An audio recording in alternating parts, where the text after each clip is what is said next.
what were culturally the sexual, like, I don't know, the views maybe when you were growing up? Because I know with Black women, it's always like you're moving too fast, or you're this or that, or like the things that we're not supposed to, do when we're growing up. But what was it in Middle Eastern culture? Like, I mean, you're not supposed to do shit. What person or Iranian specifically? Yeah, you're not supposed to be doing shit. And I was just a bad kid. Like I had a growth spurt from 6th grade to 7th grade. So I've been damn near 6 feet tall since I was 13 years old. I've looked exactly the same. The only thing that's changed is my nose, because I've got 2 rhinoplasties. But other than that, I bitch has looked exactly the same. And you weren't allowed to do anything, and I grew up in a household where my mother wears the hijab. So we come from a very religious household.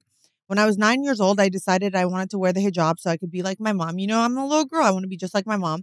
It coincides with 9/11. So I'm getting teased at school and I come home and I tell my parents, yeah, about that hijab. Like, I don't want to wear that anymore. And they're like, no, you can't change your mind. And I was like, you can't change your mind. I can't change my mind. So from the time I was 12, 13, I'm going to school like low-key burqa'd out. And then I'm changing into the smallest mini skirt. Oh. And I'm like, I'm a fast little girl at the time. I'm not telling people I'm 12, 13. I'm going meeting guys in college who are 17, 18. Yep. And I'm doing the things. And it was bad. It got so bad that the way my dad found out about everything. Whew. And imagine, he thinks I'm like a good girl who's wearing a hijab. My mother had a trip planned to Iran. He goes and drops her off at the airport. And my little 12, 13-year-old mind, I calculated that I had more time than I actually did. Me and my little hoe best friend, she comes over. We invite 2 guys who are college football players. She's having full-on sex with one in bed. And I'm damn near naked in a thong. My dad walks in. Oh, girl, stop. My Middle Eastern Muslim father walks in and drops to his knees. Were they Black? Girl, yes, they were Black. I'm sorry, I just wanted to know because I know it's worse. And what happened? I mean, it was just like a pause for a second. And my dad's a big dude. My dad's 6'4". My dad was a bodybuilder. He trained with Arnold. So he starts being like, get the fuck out of here. And the guys, they run out. And the next day, my parents took me to a doctor to see if I was a virgin or not. Oh, wait, not them pulling the TI on you. And the wild part is, I had never had sex. Y'all, I had never had sex, okay? But your hymen can rip in a variety of fucking ways. And I will say that is one of the myths that if you're in like anywhere from your early 30s on, the idea was if your hymen was broken, you had to have sex. We now know you that can do it from riding a bike from. I'll be honest. I think that even today, that same propaganda is pushed, though. I don't think that in schools they're teaching that. Like, no, they're not. No, they're not. But I think that I think, but our generation we now are with kids the younger now girls. know that your hymen cherry popping, like, is something that we're all expecting. Yeah, and you have to understand. I never bled, and I also used to think that whenever your cherry pops, you bleed. But there's hymens that don't bleed. Yeah, you could rip and not bleed. Mine did. I don't know. I think the first time that I had sex actually was the first day of my period. So I bled like for 3 days after I lost my virginity. But I think it's because my period just came on. And at that point, I wasn't tracking when it came on. No, like, you didn't have like the same idea of being in tune with your body. So where I thought my cherry popped, I bled like a period the next day. So I never really correlated that. I remember the feeling. It felt like a pop. It was, if it could have been dictionary definition, it was like everything about it. And it was a stream that came out and then it was finished. It was crazy. Oh. Yeah, no, that didn't happen to me. No, I didn't have that experience. Okay, well, but my dad took me, and it's against the fucking law. Like, wait, what's against the law? You're not supposed to be taking your daughter and like lawyers asking whether or not her hymen is ripped. Like, you have to low-key make a doctor tell you that. You can't. That's an invasion. I don't know how T.I. did it. But I know in California, where I was at the time, they had to tell the doctor, like, I remember the doctor distinctly telling them, I'm not allowed to share this information with you. And they were like, the doctor was also Persian. They're like, come on, bro. Like, what's up? And she was like, yeah, her hymen's ripped. And I looked at the bitch like, My hymen's ripped. I went home that day and they you just never had they, sex. even though I had never had sex, dude. I didn't even And have they didn't sex believe until you, I was though. 18. No, still to this day, my parents don't fucking believe me. And I went home. Well, and also my because dad they looked walked at in me. and your best friend was. I know she was getting fucked. down. She was fucking getting fucked, and I was in my thong. So I context clues, Honestly, circumstantial evidence. My best friend growing up was Persian. Is it? Can I say Persian? Yeah, Okay, because some people say Iranian. yeah. So everybody, I don't know if it's because it's like they look Latina, but they're not. But there's a more exotic look. Black men go crazy for Middle Eastern girls. Like in my high school, I remember maybe 5 girls, and I was like, why are they always getting fucked and I'm not? But say all this to say, we would go and sneak around to like City Walk. It was this place in Universal. We'd go meet the boys, go to the club, come home. Yeah. Her mom came in there, slapped the shit out of her, and I was like, ooh, well, am I in this too? And I remember her mom specifically talking about how she was supposed to be with someone else. And I think and I'm only 32, she had an arranged marriage like ready. Now, she ended up not getting married, but I remember her telling me like, oh, like me going out and looking at boys is not what my family wants. No, I bring that up. You don't do that. Like you go through the traditional route of suitors come to your house. Yeah, tell us about that. Yeah, I mean, who are these suitors? Like people in your fucking community. Like they put it on the billboard. What they do? No, it's like think about you got your little aunts, not your real aunts, and they have sons, and you go to like someone's wedding or someone's party, and they see you, and they're like, oh, she's pretty, like she would be great for you, son, whatever, and the entire family with the boy shows up to your house with gifts and whatever, and asks for your hand in marriage. Bitch, not just being like Bridgerton. Have you met them before at this point? Yeah, I mean, in Iran right now, in like the small villages, no, it'll be your first time meeting them. But in more recent modern times, yeah, it's like sometimes it's your man, but the families don't know. Oh. Hold on. So like they literally come. Okay, how many? Like, is it? I mean, it depends on how and how suitable you are, and it depends again where you are. So if you're in Iran, you start getting them at like 15, 16. Suitors at 15, and how old are the men? Are they also 15, 16 or grown They're like men? 19, 20. Oh. Some girls get grown men. It depends on like your value and like your package. If you're a girl who comes from a more impoverished family, you're not highly educated, whatever, your family is trying to marry you off into a higher, into low-key, whatever family will take you, because the finances they get shifted over there, right? So in like some very, very traditional extremists, it's like the daughters are 15, 16, and they're getting wed off to like 30, 35-year-old men. Now, in more modern times, like today, there's a lot of boys that I grew up with, just by virtue of going to the mosque, going to like different occasions. And I'm seeing the guys. And my mom is meeting their mom. And so now all of our families are friends. Now we want to marry within one another. And so the moms aren't stupid. Like if she knows that her son likes me, and if it's obvious that I like her son, then they're like, why don't we go about it the right way? And they show up to your house and they ask for your hand in marriage. And this happens over and over again until you say yes. Damn. How many times have you been proposed to? 5? Jeez, 5 is a lot. And what makes you, how you can say no then? Clearly. You can say no. Yeah. Oh. You could say no as many times. I mean, I started getting suitors when I was like 17, 18.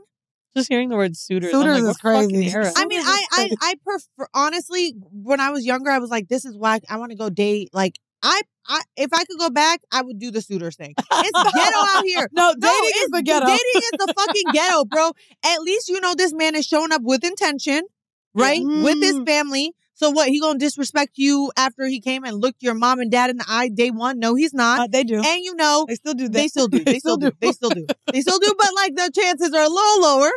And at least the timeline that you're on, you're not sitting around, is he gonna propose? Is he not gonna propose? I like it, and maybe this is just the way I was raised. Off the bat, I know you want to marry me, and then it's just a matter of whether or not I want to marry you back. Now, did any of those suitors already have wives? Because a lot of So when you're where So you're from, Persians don't do that. don't do the multiple wives. Okay. Some, Like, some do. I you don't. black I people don't. know. No. It's Muslims. It's Muslims. It is Muslims. Muslims. I'm I don't want to generalize and say no Persians do that, because there are a lot of there's like loophole marriages Okay. and temporary marriages in Iran that a lot of guys do engage in with, Mm. but it's not traditional for Persians to have multiple wives. Okay. So it's more of like a broader Muslim concept, but I wanna not ask readily you- practiced in Iran. As growing up, knowing like this is what my life should be like. I should Yeah. be meeting the married guy. I mean, not meeting the married guy. Yeah. But, meeting Yeah. someone to marry.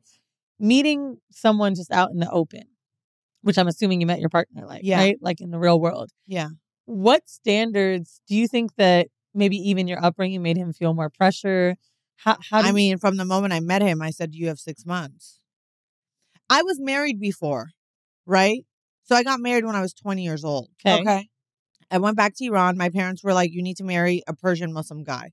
And keep in mind, my grandfather is from Ghana. So like we do, but it's Iran. They don't want to admit that. Like I watched all my aunts get their skin bleached. Like the concept of even talking about us being black. Like from the time I was young, I would tell my mom like, hey mom, like I don't look like the other Persian girls. Like you know what I mean? Like what's going on here? Because you're also Guyanese. Yeah, they don't Ghanaian. Ghanaian. Oh. They don't like to. Oh, you said Ghana, not Guyana.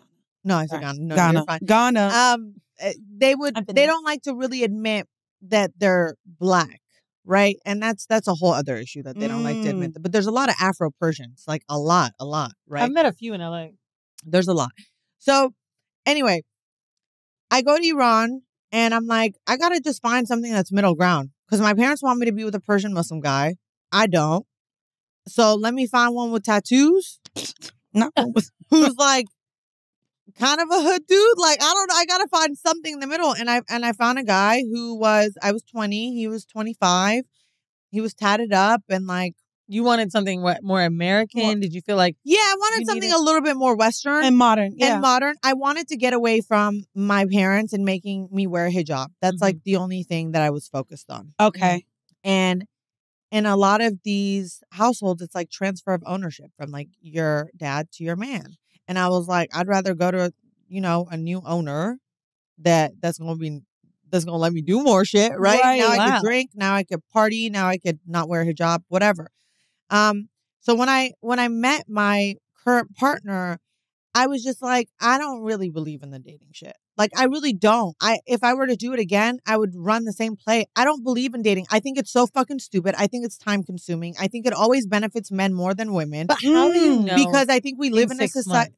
I mean, I think if you ask the fucking right questions, what the fuck are we? If we're grown, if we're over 30, what are we talking about, bro? What are we talking about? So what does the conversation look like? Yeah, You meet a guy. okay, let's talk get about into it. That. Okay, Let's get what are into your that. views? Look. What are your views Hold on. Let me pull out my notes. I'm currently dating, so let me write this down. What are your views? What are your views on religion? Okay. That's a big one. I mean, Okay. if you go to any therapist, No, she's right, and I'll tell if you go why. to any therapist, they say there's 5 reasons why people separate. So it's like, just take those 5 reasons and work backwards. What are your views on fucking religion? What are your views on parents and how involved your parents need to be in our lives? And what fucking mommy daddy issues do you have? And if you don't know what mommy daddy issues you have, why don't you and go figure it the fuck out? Because I'm not trying to deal with your Oedipus complex. You over here either wanting to fuck your mom secretly, internally, and then or hate your mom and take it out on women. Like, I'm not trying to deal with that. Talk about finances. What role do you think I play in finances? What role do you play in finances? Should we have a budget? Like, is this an allowance? Like, talk about that. Talk about having children, timeline of children. How do you want to raise children? Like, how do you currently raise your children if you have them? Hold on, let me ask you. Wolf, you've been dating someone for how many years? You gonna talk into the mic? Come on, act like you'd be on a podcast, Wolf. How long, for those questions that she just said, how long did it take for you to know all those answers? What's pretty soon? I knew soon. Like, initially, I knew that everything needed to focus on that was there, and then I just needed a little bit more time, maybe like 6 months. And it was like, okay, it's all good. You know why I wanted to ask that? I was really curious as to people that have been together for longer, and 3 years to me is long, if they knew that early. I think you find out really early. I think the reason why people then delay it is because committing to someone for the rest of your life is a long fucking time and it's a hard thing to do. So if I'm a man and I could push that commitment off for a little bit and still have the option to walk away, why the fuck would I not take up that option? Why would I, if you know that if you sign a contract, right? You could sign it today or you could sign it in 2 years, but you're going to keep getting the benefits of the contract. Why would you sign it today? Now, what And about bind yourself? Badly. We've heard time and time again from men and women Yeah. that are trying to advise people in dating or marriage that conversations like these scare people off. That's why, because Yeah. commitment, folks. Now, but I mean, even that's on a first date, I mean, it's not even commitment, don't go in there and be like, hello, what's up? You know what I mean? Like, what are your views on marriage? What are your views on children? Like you gotta have some finesse to it. You know, like eat the fucking food. You know, what's your Drink favorite? the fucking drink drink. the fucking drink. Like, what's your favorite football team? Like, and you gotta just know a way to navigate and weave questions in, because also you don't want to let people know that you're about to ask this intense question and they give you a Miss America answer. You want their true, authentic response. When do you know you're no longer getting the representative? Because men are going to show up and For sure. kind of give you the answers they know that you want to hear, but that may not even be who they are. How do you wean through? I mean, the truth of the matter is you could do everything right and still end up it still end up with some fucked bullshit. up, right? And you could do everything wrong. And But it's like driving, okay? We might get in an accident because the other person fucks up, but I think at the end of the day, as a woman, you can only do so much. Okay? And you can't blame yourself if shit goes left. Like you have to just be true to yourself and do the things that you know you're supposed to do. And then if it doesn't work out, dude, fuck it. Fuck it. Who cares? Fuck it. It didn't work out. Next. There is always a next. Now, or like figure it out there. But like you can't sit around blaming yourself like, oh, I was so stupid. I was so stupid. I was so stupid. Like I've had so many relationships where I've sat there for so long and blamed myself like I was so stupid. I embarrassed myself. I did this and this. And I look back and I'm like, and what? And what? Like I figured it out or I didn't, but and what? Right. I'm going to sit here and blame myself for a man's actions? Why would I fucking do that? I'm going to sit here and get mad at myself I've been in the blame game myself for staying in something that I knew wasn't healthy or too long. Fine. Like there's that. But yeah, like take responsibility when you go from victim to volunteer. Take responsibility for that. Okay. But also like sitting around berating yourself, other people going to do it for you. You don't need to do it for you. And do.